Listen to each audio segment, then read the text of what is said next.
Hello everyone, my name is Guru Tehanguri और आज हम करने वाले हैं क्लास 12 फिजिकल एजुकेशन के chapter children and women in sports के past 10 years most important questions. नाम से ही समझ में आ रहा है ये वीडियो बहुत ज़्यादा इंपॉर्टेंट होने वाली है क्योंकि पास्ट 10 इयर्स के सारे इंपॉर्टेंट क्वेश्चंस हम देखने वाले हैं। तो सीधा वीडियो को चालू करते हैं बिना कोई देरी के। पसंद आए तो लाइक ज़रूर से करिएगा। Question number 1, which type of deformity is kyphosis. तो काइफोसिस जो हमारी है वो स्पाइनल कर्वेचर की डिफॉर्मिटी है जहां पर हमारा जो बैकवर्ड कर्व होता है या तो वो इंक्रीज हो जाता है या फिर जो इनवर्ड हमारा एक फॉरवर्ड कर्व होता है वो हमारा डिक्रीज हो जाता है और इसे हम राउंड अपर बैक के नाम से भी जानते हैं। हिंदी में आपने सुना होगा कुबड़ापन, उसी को हम काइफोसिस बोलते हैं। अगर हम काइफोसिस के कॉजेस की बात करते हैं तो भाई माल न्यूट्रिशन इलनेस आ सकता है। अगर आप शोल्डर्स में बहुत हैवी लोड कैरी कर रहे हैं या फिर आप झुककर चलने की आपकी आदत है, ये कॉजेस हो जाते हैं। प्रिकॉशंस की बात करते हैं तो भाई बैलेंस डाइट हमें लेना चाहिए। अगर कभी भी वेट वगैरह हम कैरी कर रहे हैं तो बॉडी को एकदम स्ट्रेट रखना चाहिए। कभी भी लंबे समय तक एक हाथ में वेट कैरी नहीं करना चाहिए कि भारी सामान एक ही हाथ में उठाकर चले जा रहे हैं। अगर हम बैठे हुए हैं, खड़े हैं या फिर चल रहे हैं तो हमें हमेशा एक सही पोजीशन में करना चाहिए। ऐसे झुककर वगैरह हम करेंगे, चलेंगे, बैठेंगे तो फिर हमें ये सब प्रॉब्लम देखने को मिल जाती है। करेक्टिव मेजर्स की अगर हम बात करते हैं तो स्टैंडिंग पोजीशन में हमें हमारे हेड को बैकवर्ड ऐसे बेंड करना चाहिए। उसके बाद चक्रासन, भुजंगासन आप ट्राई कर सकते हैं। फिजिकल थेरेपी हमें करना चाहिए। ये हमारे करेक्टिव मेजर्स आ जाते हैं। कॉजेस, प्रिकॉशंस और करेक्टिव मेजर्स बहुत ज्यादा इंपॉर्टेंट है। ये तीनों चीजें हमें बहुत अच्छे से बनना चाहिए। फिर इसके बाद अगला question, what is the meaning of female athlete right. बहुत ज्यादा इंपॉर्टेंट क्वेश्चन है। Explain any two in brief. और उसी से सिमिलर ये क्वेश्चन है तो हम सबको देख लेंगे, हमारा सब कुछ हो जाएगा। भाई अगर हम स्पोर्ट्स फिजिकल एक्टिविटीज की बात करते हैं ना तो इससे बहुत सारे हमें एडवांटेजेस देखने को मिलते हैं, वो फिजिकल हो या फिर सोशल हो। मेंटल वेलबींग भी कहीं ना कहीं हमारी प्रमोट होती है।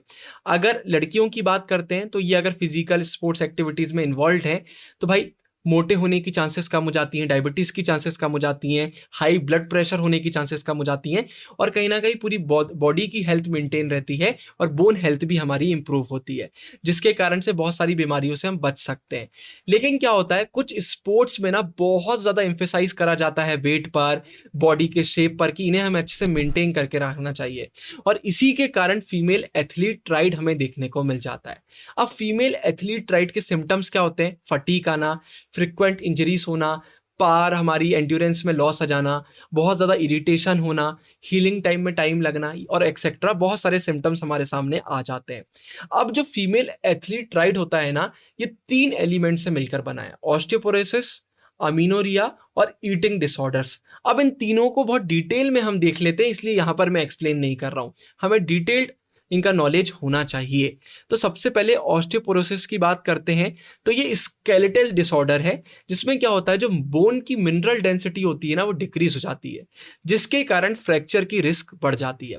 अगर हम फीमेल एथलीट्स की बात करते हैं तो जिनका ईस्ट्रोजन लेवल कम होता है और न्यूट्रिशन पुअर होता है, उन्हें इसकी होने की चांसेस ज़्यादा होती हैं। और अगर हम हेल्दी एथलीट्स की बात करते हैं तो उन्हें ये प्रॉब्लम होने की चांसेस बहुत कम होती हैं, क्योंकि जब एक्सरसाइज वगैरह अच्छे से करते हैं तो आपकी बॉडी एकदम फिट रहती है। बोन की जो डेंसिटी है विमेन में, उसमें भी बहुत ज़्यादा अच्छे पॉजिटिव इफेक्ट्स हमें देखने को मिलते हैं। तो ये हमारा स्टार्टिंग का आता है। अब हम बात कर लेते हैं कि किन कारणों से, किन रीजन से हमें ये देखने को मिलता है।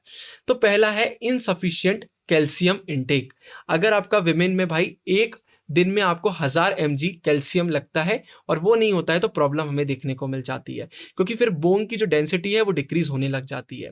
फिर 2 और रीजन है, एक है अमीनोरिया और एक है ईटिंग डिसऑर्डर्स, और ये दोनों हमारे एथलीट, जो फीमेल एथलीट राइड है उसका पार्ट है, तो इन्हें आगे हम बहुत अच्छे से देखेंगे। फिर इसके बाद जैसा कहा मैंने, अमीनोरिया की हम बात कर लेते हैं। मेंस्ट्रुअल डिसऑर्डर है, मतलब पीरियड्स का ये डिसऑर्डर हमें देखने को मिलता है। इसमें क्या होता है, 3 महीने या उससे ज्यादा हमें इसका एब्सेंस देखने को मिल जाता है पीरियड साइकिल का। हार्मोनल चेंजेस हो गए, इंटेंसिव एक्सरसाइज हो गई, कैलोरी इनटेक अगर आपका सही नहीं है तो उसके कारण ही हमें देखने को मिलता है। तो इन्हें भी हम अब डिटेल में एकदम देख लेते हैं। सबसे पहले हार्मोनल चेंजेस को देख लेते हैं। तो यहाँ पर भाई गोनेडोट्रोपिक हार्मोन्स की बात करी गई है, डिटेल में नहीं जाएंगे, हमारे सिलेबस में नहीं, इतना बोल सकते हैं ईस्ट्रोजन वगैरह का ग्रोथ को ये स्टिमुलेट करने का काम करता है। तो इसके आउटपुट में अगर चेंज होता है तो फिर हमें अमीनोरिया देखने को मिलता है। और भी रीजन है, जैसे जैसे अगर हमारी ईस्ट्रोजन में डिसरप्शन आता है उसकी ओवरीज से रिलीज में, तो फिर हमें ये देखने को मिलता है कि मेंस्ट्रुअल साइकिल में इरेगुलरिटीज आ जाती हैं या फिर सीधा स्टॉपेज भी हमें कई बार देखने को मिल जाता है, जैसा मैंने आपको पहले बताया।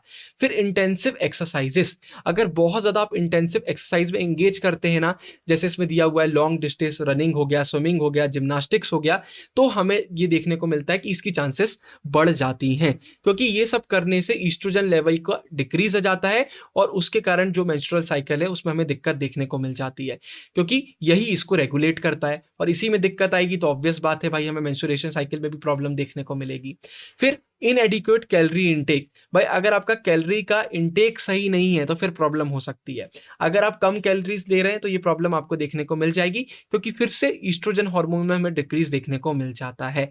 तो ईस्ट्रोजन का बहुत बड़ा रोल है, तो कोई भी चीज अगर उसको प्रॉब्लम में डालेगा तो अमीनोरिया की चांसेस बढ़ जाती हैं। फिर इसके बाद ईटिंग डिसऑर्डर्स की बात कर लेते हैं। तो कई बार क्या होता है, फीमेल एथलीट्स अपना परफॉर्मेंस इंक्रीज करना चाहती हैं, उसके चक्कर में वो अनहेल्दी वेट कंट्रोल मेथड्स को अपना लेती हैं, जैसे खाना पीना एकदम कम कर देंगी, वॉमिटिंग करने लगेंगी, ऐसी दवाइयाँ लेंगी जिससे भूख ना लगे, ऐसी दवाइयाँ लेंगे जिससे भाई मोशंस और जल्दी हो, आपका पेट जल्दी जल्दी खाली हो। उनको लगता है ये सब करने से वेट वगैरह कंट्रोल में रहेगा, परफॉर्मेंस इंक्रीज होगा, और इस चक्कर में क्या होता है, इस वेट लॉस के चक्कर में हमें देखने को मिल जाता है कि बॉडी में बहुत नेगेटिव इंपैक्ट देखने को मिलते हैं और ईटिंग डिसऑर्डर्स देखने को मिल जाते हैं।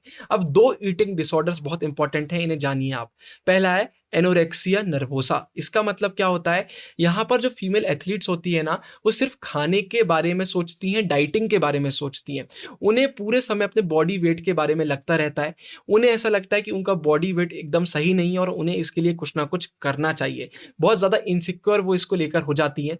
बाकी सबको लगेगा कि आप भाई पतले हो रहे हैं, आपका वेट कम हो रहा है, लेकिन वो जब मिरर के सामने खड़ी होती है तो उन्हें ऐसा लगता है नहीं, वो मोटी है, उनका वेट कम नहीं है, और फिर वो ये अनहेल्दी मेथड्स और ज़्यादा अपनाने लग जाती हैं। फिर दूसरा है बुलिमिया नर्वोसा। इसका मतलब क्या होता है, इसमें जो फीमेल एथलीट्स हैं वो ज़्यादा अमाउंट में खाना खाती हैं और फिर वॉमिट कर देती हैं, जिससे उनका वेट गेन ना हो। मतलब खाना खाने के अमाउंट में भी उनका कंट्रोल नहीं होता है, कंट्रोल से बाहर वो चला जाता है, ज़्यादा वो खाती हैं और फिर उसके बाद उन्हें लगता है यार वेट गेन हो जाएगा, तो वो वॉमिट करने का ट्राई करती हैं। ये बुलिमिया नर्वोसा का आ जाता है। फिर इसका एक बहुत इंपॉर्टेंट चीज, हमने हर एक चैप्टर की प्रीवियस क्वेश्चन सीरीज में वीडियो बनाई है, तो बिल्कुल इस सीरीज को आपको फॉलो करना चाहिए। सारे इंपॉर्टेंट क्वेश्चन आंसर इसमें हम कवर करा रहे हैं। ये सीरीज आप सभी के लिए बहुत ज्यादा इंपॉर्टेंट है, यही वीडियो भी इसी सीरीज का पार्ट है। तो इस सीरीज का, इस प्लेलिस्ट का लिंक आपको डिस्क्रिप्शन में मिल जाएगा। अगला question, state any 3 common postural deformities. इसमें फ्लैट फुट और नॉक नीज बहुत ज्यादा इंपॉर्टेंट है, क्योंकि ये हमें पहले ज्यादा देखने को मिला हुआ है। तो देख लेते हैं। सबसे पहले फ्लैट फुट की बात करते हैं, तो इसको अलग अलग तरीके के नाम होते हैं, वो भी मैंने यहाँ पर लिख दिए, कभी आ जाए तो कंफ्यूज मत होइएगा। ये भी एक हमारी फीट की डिफॉर्मिटी है। इसमें क्या होता है, जो हमारा फुट होता है ना, उसमें आर्च ही नहीं होता है। जो हमारा नॉर्मल फुट होता है, देखिए यहाँ पर आर्च हमें देखने को मिल रहा है, यहाँ पर ये सीधा लाइन सा है, आर्च नहीं है, तो इसे हम बोलते हैं फ्लैट फुट। इसमें किसी को भी चलने में, वॉक करने में, जंप करने में, रन करने में प्रॉब्लम देखने को मिल जाती है, इसलिए इसका नाम ही है फ्लैट फुट। अब इसके कॉजेस वगैरह हम देख लेते हैं। बॉडी की हैवीनेस हो गया, ज्यादा समय तक खड़े रहना हो गया, अगर आपके फुटवेयर अच्छी क्वालिटी के नहीं है, जिसमें भाई ये आर्क वगैरह अच्छे से नहीं है, या फिर आपके पॉस्चर ही फॉल्टी है। प्रिकॉशन में क्या आ सकता है, अच्छे शूज पहनना, सही शेप के, सही साइज के, और फिर ये हाई हील जो शूज होते हैं या फिर नंगे पांव चलना लंबे समय तक हमें अवॉइड करना चाहिए। करेक्टिव मेजर की बात करते हैं तो भाई हील्स और टोस पर वॉक करना हमें चाहिए। फिर हमें टोस से मार्बल्स को उठाने का ट्राई करना चाहिए, इससे भी हमें हेल्प मिलती है। वज्रासन, तड़ासन एक्सेट्रा हमें ट्राई करना चाहिए। वुडन स्टेयर केस पर हमें वॉक करना चाहिए। तो ये कुछ करेक्टिव मेजर्स भी इसके आ जाते हैं। दूसरा है नॉक नी, इसकी भी बात कर लेते हैं, ये भी बहुत कॉमन है। कुछ डिफॉर्मिटीज के, जैसे मैंने कहा, और भी नाम होते हैं, जैसे इसका जीनू वेलगम है, ऐसे सबके कुछ होते हैं, वो भी मैंने लिख दिए हैं। तो नॉक नी की बात करते हैं तो ये भी एक पोस्चरल डिफॉर्मिटी है, जिसमें जो दोनों हमारी नीज है वो एक दूसरे को टच करती हैं या फिर ओवरलैप करती हैं एक दूसरे को, जब हम नॉर्मल स्टैंडिंग पोजीशन में होते हैं। जैसे देखिए यहाँ पर खड़े हैं, नीचे इतना डिस्टेंस है, लेकिन ये देखिए यहाँ पर ये जो नीज हैं ये टकरा रहे हैं, इसको हम नॉक नीज बोलते हैं। इसके कारण भाई चलने में, दौड़ने में भी बहुत दिक्कत आती है। कॉजेस क्या है, अगर आपकी मसल्स, लिगामेंट्स वीक हैं, बॉडी ओवरवेट है, आप बैलेंस डाइट नहीं लेते हैं, या फिर विटामिन डी कैल्शियम, फोस्फोरस की कमी है आपके अंदर, ये हो सकता है। प्रिकॉशंस की अगर हम बात करते हैं तो बैलेंस डाइट आपको लेना चाहिए, और कभी भी जो बेबीज हैं उन्हें चलने के लिए बहुत छोटी उम्र में फोर्स नहीं करना चाहिए। कई बार होता है कि बहुत छोटे वो होते हैं और घर में सब फोर्स करने लग जाते हैं, चलो चलो, और वो बेचारे, उन लोग को अकल नहीं होती, मासूम होते हैं, अभी तो बोलना भी नहीं सीखे होते हैं ढंग से, तो प्रॉब्लम हो जाती है। तो कभी भी बेबीज को फोर्स नहीं करना चाहिए। करेक्टिव मेजर्स क्या होता है भाई, हॉर्स राइडिंग से बोला जाता है कि ठीक होता है, क्योंकि मसल्स स्ट्रांग होने लग जाती हैं। फिर सोते समय आप नीज के बीच में पिलो रख सकते हैं जब भी पॉसिबल हो, है ना, और जरूरी नहीं है सोते समय, कभी भी आप रख सकते हैं। फिर पद्मासन, गोमुख आसन एक्सेट्रा आप ट्राई कर सकते हैं। न्यूट्रिशियस मील हमें लेना चाहिए, उसमें न्यूट्रिशन अच्छे से होना चाहिए, बैलेंस डाइट हमें लेना चाहिए। फिर इसके बाद बो लेग्स की बात करते हैं तो नॉक नीक्स का जस्ट रिवर्स से हो जाता है, जहां पर देखिए नीचे बिल्कुल भी गैप नहीं है, लेकिन यहाँ पर हमें एक वाइड गैप नीज के बीच में देखने को मिल रहा है। ये डिफॉर्मिटी बहुत इजीली ऑब्जर्व हम कर सकते हैं अगर कोई चल रहा है या फिर दौड़ रहा है। कॉजेस की बात करते हैं तो लेग मसल पर एक्स्ट्रा वेट पुट करना, या फिर बैलेंस डाइट नहीं लेना, कैल्शियम की डेफिशिएंसी होना, फोस्फोरस की डेफिशिएंसी होना, बच्चों को बहुत यंग एज में फोर्स करना चलने के लिए, या फिर आपका चलने का तरीका ही गलत होना। प्रिकॉशंस क्या है भाई, बैलेंस डाइट लेना चाहिए हमें, कभी भी बच्चों को फोर्स नहीं करना चाहिए छोटी सी उम्र में कि वो चलें। इसके बाद अगर करेक्टिव मेजर्स की बात करते हैं तो ज़्यादा समय तक खड़े नहीं होना चाहिए, विटामिन डी सप्लीमेंट लेना चाहिए, एक प्रॉपर डाइट हमें लेना चाहिए। फिर हमें क्या करना चाहिए, टोस को इन्वर्ट करके चलना चाहिए, मतलब हम ये नॉर्मल चल रहे हैं ना तो अंदर की तरफ ऐसे करके हमें चलना चाहिए, ये भी एक तरीका होता है। और इसके बाद है प्रॉपर मसाज हमें देना चाहिए। अगर हमें बहुत अर्ली एज में मालूम चल जाता है किसी को बो लेग से, तो मसाज वगैरह से भी ये चीज़ ठीक हो जाती है, क्योंकि उस समय बोन बहुत ज़्यादा स्ट्रांग नहीं होती है। फिर इसके बाद right briefly about prevention and management of anorexia, इसको हम देख लेते हैं। तो देखिए भाई, इसको प्रिवेंट करने के लिए सबसे पहले तो हमें हेल्दी ईटिंग हैबिट्स को प्रमोट करना चाहिए और एक पॉजिटिव बॉडी इमेज को प्रमोट करना चाहिए बचपन से।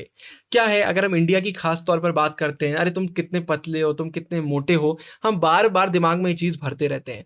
तो ऐसे में क्या होता है, सबके दिमाग में ना एक टाइप बन जाता है बॉडी का कि ये बॉडी भाई बहुत बेस्ट होती है, और उनकी वैसी बॉडी नहीं होती है तो फिर उन्हें बहुत बुरा महसूस होता है, फिर वो गलत स्टेप्स ले लेते हैं और फिर बहुत सारी प्रॉब्लम्स हमें देखने को मिल जाती हैं। इसको मैनेज करने के दो बहुत ही सॉलिड तरीके हैं। पहला है, जिंदगी में अगर आपको कोई भी प्रॉब्लम हो, सबसे पहले रियलिटी को एक्सेप्ट करना चाहिए कि इस समय की सिचुएशन क्या है। जब आप उसको एक्सेप्ट कर लेते हैं तभी उस पर आप काम कर पाते हैं। और दूसरा है भाई, रीस्टोरिंग अ हेल्दी वेट, हमें सही से वेट को रिस्टोर करना चाहिए, क्योंकि अगर वेट सही नहीं है तो बहुत दिक्कत हमें देखने को मिल जाती है। अब इसके लिए क्या कर सकते हैं, साइकोलॉजिस्ट एक हेल्दी माइंडसेट डेवलप कर सकते हैं और डाइटिशियन एक प्रॉपर डाइट बनाकर दे सकते हैं फुल रिकवरी के लिए। अगला क्वेश्चन है, right about deformities of spine curvature. तो यहां 3 हमें देखने को मिल जाती हैं।